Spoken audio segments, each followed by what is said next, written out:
सभी को हरिहर जय बाबा माँ की। मैं लक्ष्य रमन आप सभी का स्वागत करता हूँ हमारे YouTube चैनल पदयात्रियों के अनुभव में। आपने पिछले वीडियो में बहुत प्यार दिया, उसके लिए बहुत बहुत धन्यवाद। आज का वीडियो होने वाला है पदयात्रा से जुड़ी जानकारी, पदयात्रा से जुड़े प्रश्नों के उत्तर आज मैं आपको दूँगा। तो कई लोगों का कमेंट आया था और कई लोगों का फ़ोन भी आया था कि भैया पदयात्रा में नियम क्या हैं, पदयात्रा कैसे करनी है, कहाँ से कर सकते हैं और बाकी सब प्रश्न थे। आज सभी प्रश्नों के उत्तर मैं आपको दूंगा। पहला प्रश्न था कि पदयात्रा के भैया नियम क्या हैं, कि अगर पदयात्रा करनी है तो क्या हमें दरबार जाना पड़ेगा या सीधा काशी से या वृंदावन से हम यात्रा कर सकते हैं। तो अगर आप दरबार एक भी बार नहीं गए हैं तब तो आपको दरबार जाना है, जाकर अर्जी बंधन करना है, उसके बाद अपनी यात्रा काशी से या वृंदावन से आप चालू कर सकते हैं। दूसरी बात, अगर आप दरबार हो चुके हैं, जा चुके हैं, बंधन अर्जी हो चुकी है, तब आपकी इच्छा हो तो आप दरबार जाइए, ना इच्छा हो तो आप सीधा काशी से या वृंदावन से, जहां आपको नज़दीक पड़े, वहाँ से आप अपनी यात्रा चालू कर सकते हैं। तो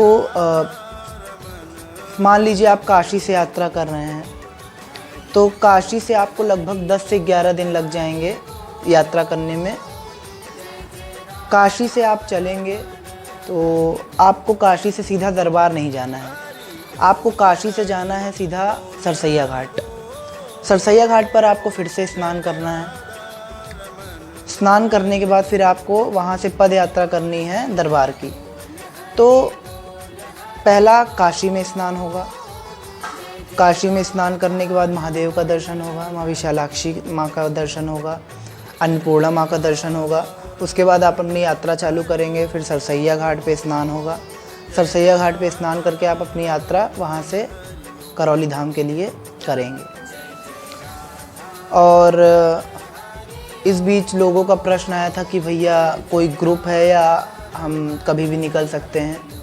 तो भैया आप कभी भी निकल सकते हैं, ये आपकी इच्छा है, और ग्रुप्स भी निकलती रहती हैं। अगर आपको ग्रुप्स की जानकारी चाहिए तो उसके लिए अलग से वीडियो आएगा। तो ग्रुप्स भी निकलती रहती हैं, आप ग्रुप्स भी ज्वाइन कर सकते हैं, आप अपने मन से कभी भी पदयात्रा कर सकते हैं, कोई दिक्कत नहीं है। उसके बाद आपकी यात्रा होने के बाद कई लोगों का प्रश्न था कि भैया यात्रा के बाद क्या क्या प्रक्रियाएं हैं, कैसे क्या करना है। तो भैया आपकी यात्रा संपूर्ण हुई। यात्रा करने के बाद आपको पितृमुक्ति कराना आवश्यक है, 3 रुद्राभिषेक, महामृत्युंजय और गुरुदेव से मिलकर महाहवन भी करना है। तो ये है, मतलब आपको इतनी प्रक्रियाएं करनी ही करनी है। चाहे आप पदयात्रा करिए, चाहे वनडे करिए, चाहे किसी भी प्रक्रिया में आप शामिल होइए, आपको ये प्रक्रियाएं करनी है। तो ये प्रक्रियाएं आप 6 महीने के अंदर कर सकते हैं, और चाहे घर पे कर सकते हैं रुद्राभिषेक, चाहे दरबार में कर सकते हैं, वो आपकी इच्छा के अनुसार है। महामृत्युंजय आपको दरबार में ही करना है। तो ये थी प्रक्रियाएं। उसके बाद प्रश्न था कि भैया रहने की व्यवस्था कैसे होगी, 11 दिन की यात्रा है, कैसे होगा। तो भैया रहने की व्यवस्था, रास्तों में आपको मंदिर मिल जाएंगे, ढाबा मिल जाएगा, आप वहाँ विश्राम कर सकते हैं, रुक सकते हैं, सो सकते हैं, भोजन प्रसाद ले सकते हैं। ठीक है, आपको दरबार की ओर से रहने की व्यवस्था नहीं है।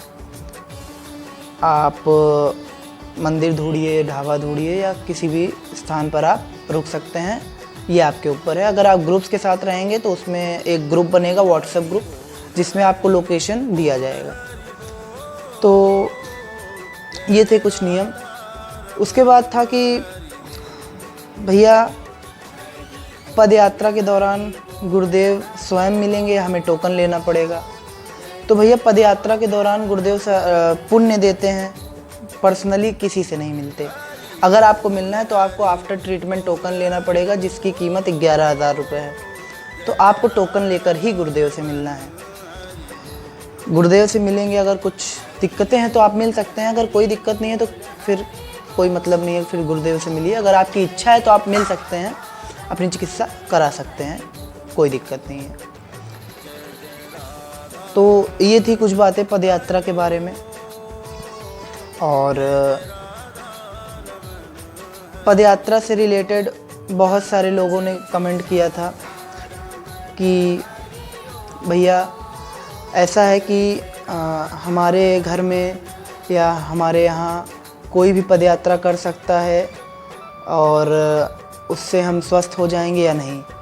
तो आपके घर में कोई भी यात्रा कर सकता है, लेकिन यात्रा करने के बाद जो डीएनए बनता है उस डीएनए में आप सिर्फ 3 लोग को रख सकते हैं।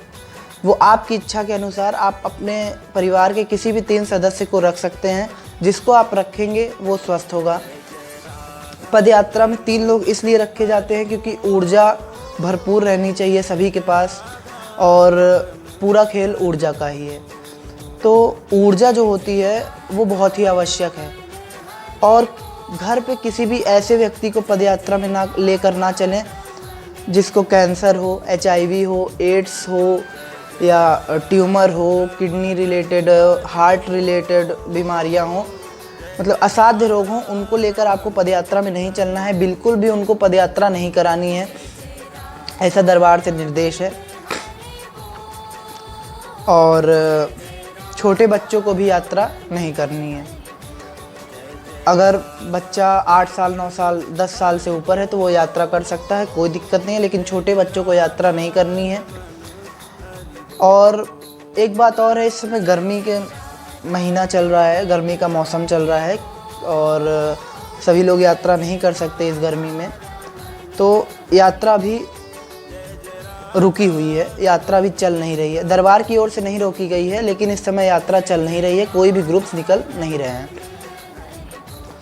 अगर कोई ग्रुप निकलते हैं तो उसकी वीडियो आपको मिल जाएगी या उसका एक अपडेट दिया जाएगा, हमारे YouTube चैनल पोस्ट पे अपडेट किया जाएगा कि भैया एक ग्रुप निकल रही है, इतने तारीख को आप जा सकते हैं, कोई दिक्कत नहीं है। तो ये थे हमारे दरबार के बारे में। अब दरबार की बात हुई है तो कुछ चर्चा दरबार की भी हो जाए। दरबार हमारा अनोखा है, निराला है। दरबार जो कर सकता है वो कोई भी नहीं कर सकता। अब बात करते हैं हम दीक्षा की। दीक्षा कार्यक्रम, कुछ लोगों का प्रश्न आया था कि भैया पदयात्रा करने के बाद हम दीक्षा ले सकते हैं या पूरी प्रक्रिया करने के बाद ही दीक्षा ले सकते हैं। तो भैया आप कोई भी प्रक्रिया मत किए रहिए। दरबार ने शक्ति खोल दी है कि आप एक हवन करके आप दीक्षा ले सकते हैं, अपनी शुद्धि सिद्धि करा सकते हैं, कोई दिक्कत नहीं है, आप दीक्षा ले सकते हैं। अगर आप पदयात्रा कर रहे हैं, पदयात्रा कर चुके हैं या वनडे कर चुके हैं या कोई भी प्रक्रिया कर चुके हैं तो आप दीक्षा ले सकते हैं, कोई भी दिक्कत नहीं है। सबके लिए दीक्षा वाली शक्ति खोल दी गई है। दीक्षा जो आप अगर बिना प्रक्रिया के करते हैं तो जो प्रक्रिया करने के बाद दीक्षित होते हैं उनको पीला वस्त्र दिया जाता है, बट जो बिना प्रक्रिया किए दीक्षा लेंगे उनका वस्त्र का कलर चेंज रहेगा। दरबार की ओर से वो वस्त्र दिया जाएगा आपको, और दीक्षा आप हवन करके, एक सिंगल हवन करके ले सकते हैं, कोई दिक्कत नहीं है। और जो भी प्रश्न हो और किसी चीज़ पे आपको वीडियो चाहिए हो तो आप कमेंट कर सकते हैं, या और कोई जानकारी चाहिए हो तो आप कमेंट कर सकते हैं, कोई दिक्कत नहीं है। उस सभी कमेंट्स का रिप्लाई आपको मिलेगा, हो सकेगा तो नए वीडियोस आपको मिलेंगे हमारे चैनल पर। अगर आपको दरबार से जुड़ी जानकारी चाहिए हो, मैंने पिछली वीडियो में भी कहा था, अब भी कह रहा हूँ कि दरबार का एक ऑफिशियल चैनल है, करौली सरकार ईश्वरीय चिकित्सा विज्ञान केंद्र। ज़्यादा से ज़्यादा सब्सक्राइब करिए इसे, ज़्यादा से ज़्यादा लाइक करिए, शेयर करिए, कमेंट करिए। बाबा माँ की आरती लाइव होती है उसको देखिए, और शनिवार अमावस्या हवन देखिए लाइव। गुरुदेव मंगलवार शनिवार संकल्प कराते हैं, उसे लाइव करिए। और करौली सरकार ईश्वरीय चिकित्सा विज्ञान केंद्र चैनल को ज़्यादा से ज़्यादा सब्सक्राइब करिए। दरबार से ज़्यादा जुड़िए और ज़्यादा से ज़्यादा जोड़ने की कोशिश करिए, और ज़्यादा से ज़्यादा जोड़ने की कोशिश कर दिए। जितना हो सके हर संभव मदद करिए लोगों की दरबार से जोड़ने में, दरबार के बारे में बताने में। तो इसी के साथ मैं आपसे विदा लेता हूँ। हरिहर जय बाबा की।